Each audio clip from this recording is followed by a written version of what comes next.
আমি তোমাকে পাঠাবো, তুমি সেখানে গিয়ে আমার হাতের বায়াত তোমার হাতে গ্রহণ করলে, তুমি যদি বলো কুবার অবস্থা ভালো, কুবার পরিস্থিতি আমাদের অনুকূলে, তাহলে আমি এখান থেকে মক্কা শরীফ থেকে সাথে সাথে রওনা হব, বাকি তুমি আগে যাও। হযরতে ইমামে মুসলিম বিন আকিল রাদিয়াল্লাহু তাআলা আনহু বলেন যে হুজুর আপনার কথা আমার শিরোধার্য, আমি মেনে নিলাম, আমি যাব।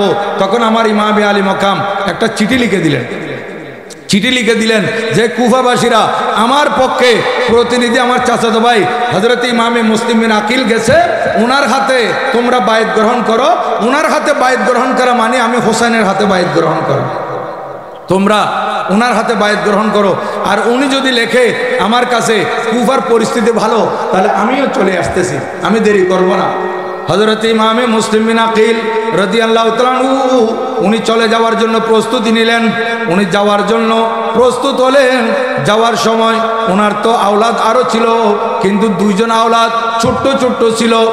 ওই ছোট্ট ছোট্ট দুইজন শিশু, একজনের বয়স 6 বছর, আরেকজনের বয়স 7 বছর, একজনের নাম মুহাম্মদ, আরেকজনের নাম ইব্রাহিম রাদিয়াল্লাহু তাআলা আনহুমা।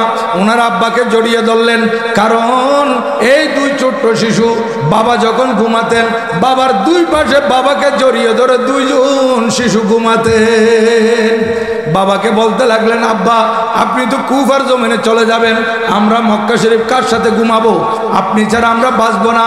আব্বা হুজুর আপনি তো বরাবর প্রতিনিধি হয়ে যাচ্ছেন কুফার জমিনে দাওয়াতে, আমাদের কেউ সাথে নিয়ে চলে, আমরা দুইজন সেখানে আপনাকে জড়িয়ে ধরে ঘুমাবো। আব্বা আপনি না থাকলে আমরা সহ্য করতে পারবো না, আমাদেরকে নিতেই হবে।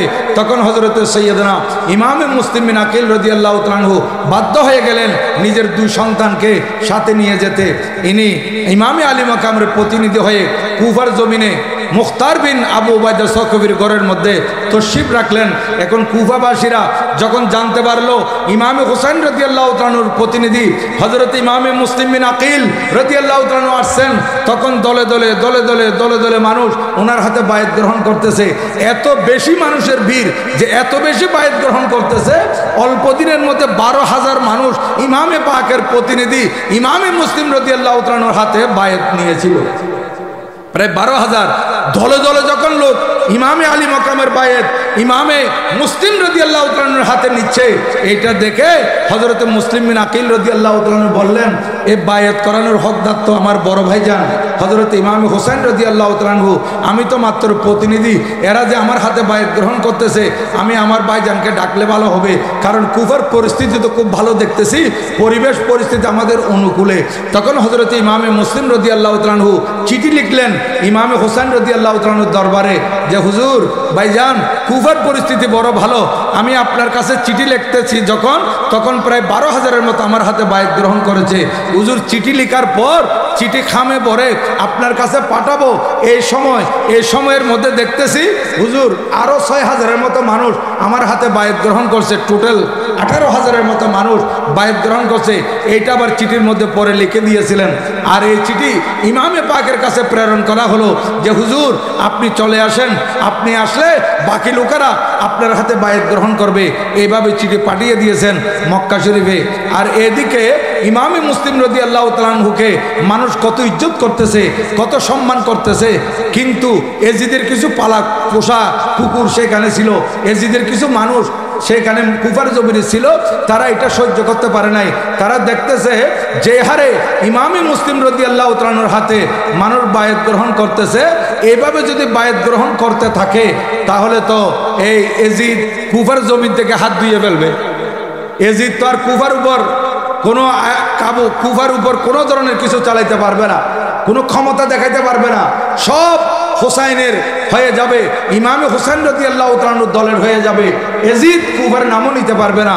তখন তারা গভর্নরের কাছে গেল, প্রাদেশিক গভর্নর, কুফার গভর্নর, উনি আমার নবীজির সাহাবী ছিলেন হযরত সৈয়দনা নোমান বিন বশির রাদিয়াল্লাহু তাআলা আনহু ওনার কাছে গিয়ে বলতেছে, আপনি তো এজিদের বাবার পক্ষে এখানে গভর্নর ছিলেন, এখন কেন্দ্রের মধ্যে এজিদ আছে, এজিদের পক্ষে আপনি গভর্নর, কিন্তু আপনি কি দেখতেছেন না কুফার অবস্থা কি?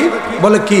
যে হুসাইন রাদিয়াল্লাহু তাআলা আনহুর প্রতিনিধি ইমামে মুসলিম রাদিয়াল্লাহু তাআলা আনহু আসছেন, যে ওনার হাতে দলে দলে দলে দলে দলে দলে লোকজন বায়াত গ্রহণ করতেছে, আপনি একেবারে নীরব ভূমিকা পালন করতেছেন, ব্যাপার কি? হযরতে নোমান বিন বশির রাদিয়াল্লাহু তাআলা আনহু বলতেছেন, তোমরা আমাকে কি কথা বলতেছো? আমি ওনার বিরুদ্ধে অ্যাকশনে যেতাম, উনি তো আমার নবীজির আওলাদের প্রতিনিধি। দেখেন সিয়াবি রসুল উনি কোনো অ্যাকশনে যান নাই। এখন তারা এজিদের লোকেরা এই অবস্থা দেখে তারা সরাসরি এজিদের কাছে চিঠি পাঠালো যে জাহাপনা কুফার অবস্থা তো এরকম যে হুসাইন রাদিয়াল্লাহু তাআলা আনহু আসবেন কিছুদিনের ভিতর, আর এদিকে ইমামে হুসাইন রাদিয়াল্লাহু তাআলা আনহুর প্রতিনিধিদের আসছে, এই প্রতিনিধির হাতে প্রায় 18,000 20,000 বায়াত গ্রহণ করছে। ইমামে হুসাইন রাদিয়াল্লাহু তাআলা আনহু আসলে ওনার হাতে বাকিরা বায়াত গ্রহণ করবে, আপনি কুফার নাম আর নিতে হবে না, কুফা আপনার হাতছাড়া হয়ে যাবে। এখন আপনার গভর্নরও চুপ। শেষ পর্যন্ত এজিদের কাছে যখন এই চিঠি যায়, তখন এই জালেম একটা মিটিং কল করলো। মিটিংয়ের মধ্যে সবাই প্রস্তাব দিল, এখন নোমান বিন বশির যিনি কুফার গভর্নর, ওনাকে বরখাস্ত করতে হবে, ওনাকে মাজুল করতে হবে, ওনাকে কেন্দ্রে তলব করতে হবে, এবং আপনার চাচাতো ভাই ওবায়দুল্লাহ ইবনে জিয়াদ, সে বসরার গভর্নর ছিল, বলতেছে আপনি তাকে বসরার গভর্নরিয়ে দেন, সাথে সাথে কুফার গভর্নরিয়ে দেন, দুই প্রদেশের গভর্নর একজনকে বানিয়ে দেন। তখন সে খুশি হয়ে আপনার পক্ষে গিয়ে আপনার বিরুদ্ধে যারা আছে তাদের বিরুদ্ধে শক্ত অ্যাকশন নিবে, কারণ সে বড় দ্রুত ছিল, চালাক ছিল, কূটনীতিবাজ ছিল। ওবায়দুল্লাহ ইবনে জিয়াদের জন্য এজিদ চিঠি লিখলো, চিঠি প্রেরণ করলো যে আমি তোমাকে একটা অ্যাপয়েন্টমেন্ট লেটার দিচ্ছি, তোমার নিয়ম কানুন, তোমার শাসন আমল, এগুলো দেখে আমার কাছে খুব ভালো লাগছে, তোমার যে তুমি আইন কানুন যেভাবে প্রয়োগ করতেছো এগুলো দেখে আমি খুব ফিলিস তোমার উপর। তুমি এক কাজ করো, তুমি বসরার গভর্নর, তুমি কুফারের গভর্নর, বর্তমান যিনি কুফার গভর্নর ওনার জন্য আমি একটা বরখাস্তনামা লিখলাম, ওনাকে কেন্দ্রের মধ্যে তলব করতেছি, এই চিঠি ওনাকে দেখাবে, আর তুমি কুফার নতুন গভর্নর। এই কথা শুনে ওবায়দুল্লাহ ইবনে জিয়াদ বড্ড খুশি হয়ে গেল, আমি মানুষ একজন, প্রদেশ দুইটা পেয়ে গেলাম। সে খুশি হয়ে তার ভাই ওসমান ইবনে জিয়াদকে ভারপ্রাপ্ত গভর্নর করলো বসরার। তখন সে 700 জন মানুষ নিয়ে বসরা থেকে কুফায় আসার জন্য কাদেসিয়া আসছে। কাদেসিয়া এটা একটা জংশন, কাদেসিয়া থেকে মক্কা শরীফ যেতে পারে, কাদিয়াসা থেকে মদিনা শরীফ যেতে পারে, কাদিয়াসিয়া থেকে ইরাক যেতে পারে, কাদেসিয়া থেকে বসরা যেতে পারে, কাদেসিয়া থেকে দামেস্ক যেতে পারে, চতুর্দিকের জংশন এই কাদেসিয়া। এখন কাদেসিয়া আইসা এই ওবায়দুল্লাহ ইবনে জিয়াদ চিন্তা করতেছে, এখন আমি কি করব, আমি কুফার জমিনে ঢুকলে এখন মানুষ তো সবাই